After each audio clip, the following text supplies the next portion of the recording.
Unit 8 features works written by women. These include Alice Walker's Everyday Use and Sandra Cisneros' Woman Hollering Creek, 2 works of fiction. We will also discuss 3 works which might most appropriately be categorized as creative nonfiction: Jamaica Kincaid's Girl, Maxine Hong Kingston's No Name Woman, and an excerpt from Dorothy Allison's Stubborn Girls and Mean Stories. All these writers tackle the question of identity. Let's start by taking a look at the works of Walker and Kingston. Alice Walker's Everyday Use presents a conflict between 2 sisters over who rightfully should own family quilts. How the quilt should be used is central to the plot and theme of the story. Dee Wangaro wants to hang them on the wall as art. To her, they are a remembrance of a past that she has moved beyond. She disparages Maggie's inclination to put them to everyday use. The story setting encourages us to read the conflict in terms of African American identity. Walker's story is set in the late 1960s, early 1970s. This is the era of civil rights, a time when African Americans were struggling to define their personal identities in their own terms. The term Negro had been recently removed from the vocabulary and been replaced with Black, a more empowering term. There was Black power, Black nationalism, and Black pride. Black is beautiful became an important mantra. During the era of the Civil Rights Movement, African Americans looked to rediscover their African roots. Alex Haley's popular book, Roots, reflects this mode. This was not something new. If you remember, Harlem Renaissance writers were also trying to define Black identity in terms of Africa. Langston Hughes's The Negro Speaks of Rivers and Claude McKay's Africa all turn toward the continent as a source for art, culture, and identity. And as you know, the search for identity is not an uncommon theme in works by African Americans. We can also see the way the mother's dilemma in Everyday Use is similar to the situation described in Charles Chesnutt's A Wife of His Youth and Zora Neale Hurston's The Gilded Six-Bits.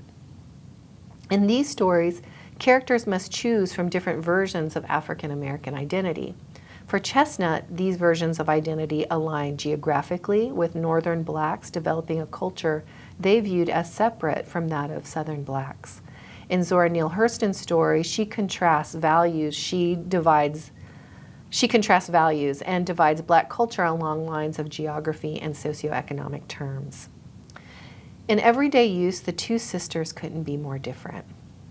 The depiction of Maggie is reminiscent of the yes sir, no ma'am image from before and well after the Civil War. Walker describes Maggie in this way, and you can find this quotation on page 922. Have you ever seen a lame animal, perhaps a dog run over by some careless person rich enough to own a car, sidle up to someone who is ignorant enough to be kind to them? That is the way my Maggie walks. She has been like this, chin on chest, eyes on ground, feet in shuffle, ever since the fire that burned the other house to the ground. Maggie, in other words, is not the poster girl for the Black Power movement.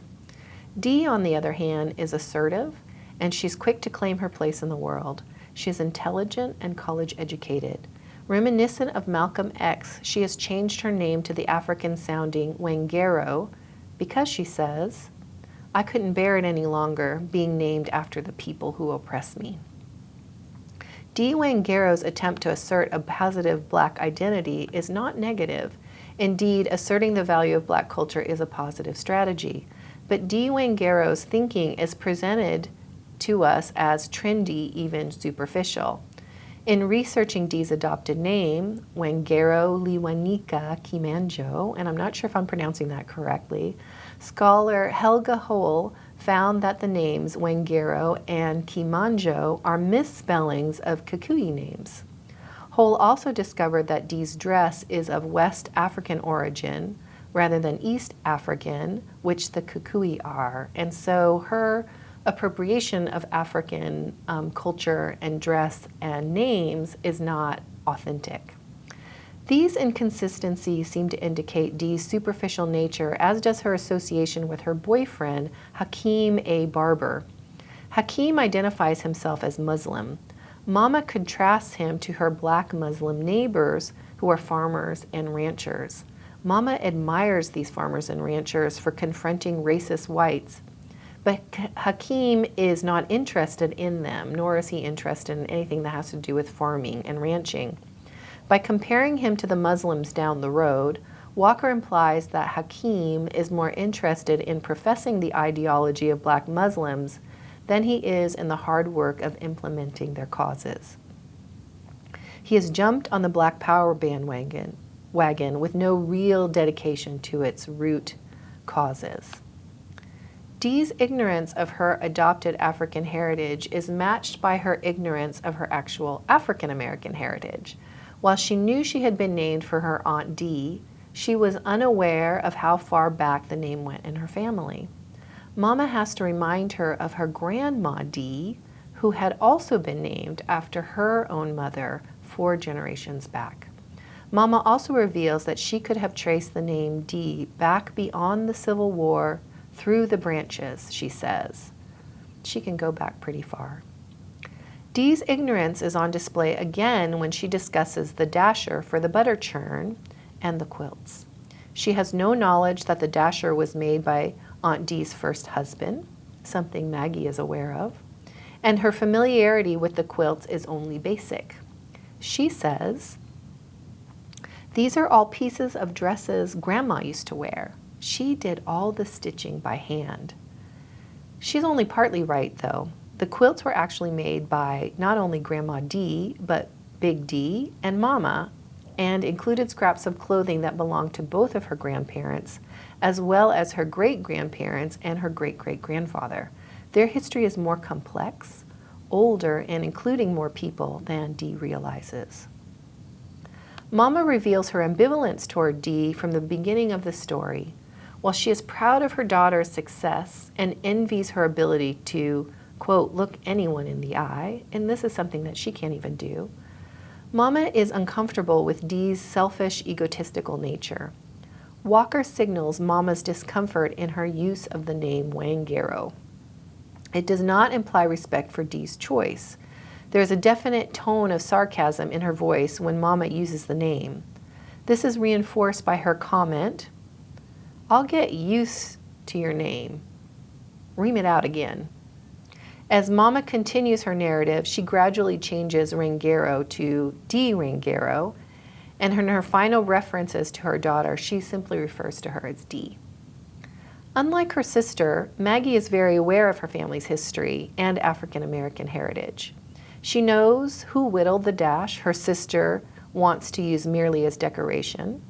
In addition, not only does she know the history of the quilts, she herself knows how to quilt, having learned from her aunt and Grandma Dee.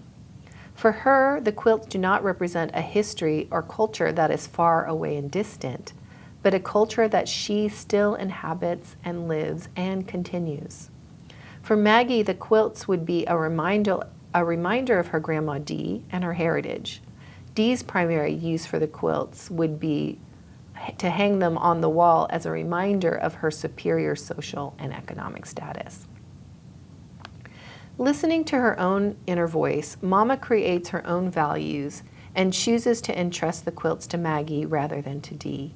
While Mama is aware that Maggie's condition is the result of a fire over which she had no control, like slavery, she now comes to recognize her younger daughter's strength and ability to survive. In doing so, she insists upon an African American identity that takes into consideration their entire heritage, including the painful and pleasant parts. The history of slavery in America, the history of slavery and racism in America. The excerpt from Maxine Hong Kingston's Woman Warrior also deals with questions about identity. As the headnote reveals, No Name Woman is the first of 5 chapters, each featuring a female figure from Kingston's family or Chinese legend. Kingston highlights the difficulty of defining identity that crosses cultural boundaries. For her, distinguishing between what is Chinese, what is American, and what is Chinese American is confusing. She asks in this story, quote, and this is on the second page of the story, Chinese Americans, when you try to understand what things in you are Chinese, how do you separate what is peculiar to childhood, to poverty, insanities, one family, your mother who marked your growing with stories, from what is Chinese? What is Chinese and tradition, and what is the movies? In trying to recreate the story of her paternal aunt in No Name Woman, Kingston suggests ways to come to terms with these confusions. The chapter offers various versions of her relative, whom she calls the No Name Woman, because no one will speak of her, ostensibly because of shame. She is a woman who is punished by her village for becoming pregnant out of wedlock. But in her elaborations of the few details she has about her aunt, the narrator imagines her in very differing ways. In the first version, the aunt is a victim. Women in China, the narrator tells us, had no choice. Here she sees her aunt as subservient to and silenced by the man who rapes and impregnates her. But this image of a passive woman changes when the narrator remembers that her aunt lived not with her husband's family, as custom would dictate, but with her own mother and father. She adds to this detail a memory that her grandfather had wanted a daughter and had once traded his son for a girl. These details become for the narrator evidence that the aunt was, she writes, unusually beloved. As such, she may have cultivated a strong sense of self and taken a lover. Pay attention to the way Kingston calls attention to the process of imagining her aunt's life. When she begins to see her as a, quote, wild woman who kept rollicking company, unquote, she reins in her imagination, telling us, imagining her free with sex doesn't fit, though. I don't know any women like that, or men either. Unless I see her life branching into mine, she gives me no ancestral help. This is an important point. Kingston's improvisation and elaboration led to multiple versions of this woman's life, none of which can be verified by objective fact. She doesn't have access to her aunt, too much time has passed, and nobody is willing to give her any details. And Kingston isn't going to replace one version of her aunt's life with another and claim hers is better. So while she doesn't offer an absolute truth with a capital T, so to speak, she does offer us the process of seeking it. More important, Kingston offers a way of gauging or evaluating the stories or histories we hear or read. Her search for truth is always grounded in social justice, her fight against sexism and racism. To leave her aunt as a passive victim strips her of any agency. Kingston acknowledges the way women have been subjugated, but she also grants her aunt agency in revisioning her last act, drowning herself in the village well, which she sees as revenge against the community who acted against her. This shift in perspective is accompanied by an alternative vision of her mother's reason for telling her the story in the first place. Remember, the chapter began with an injunction to silence. Before talking story, her mother warns, "You must not tell anyone." Ostensibly, the story is a warning to the narrator, then a teenager, not to engage in sex. Like her aunt, the narrator could bring shame upon her family. By the chapter's end, however, we wonder if the mother was warning her against the dangers of remaining silent to injustice. Indeed, her mother's talk story encourages her eventually to write down and share her aunt's story. And we'll discuss the next three writers in the next unit.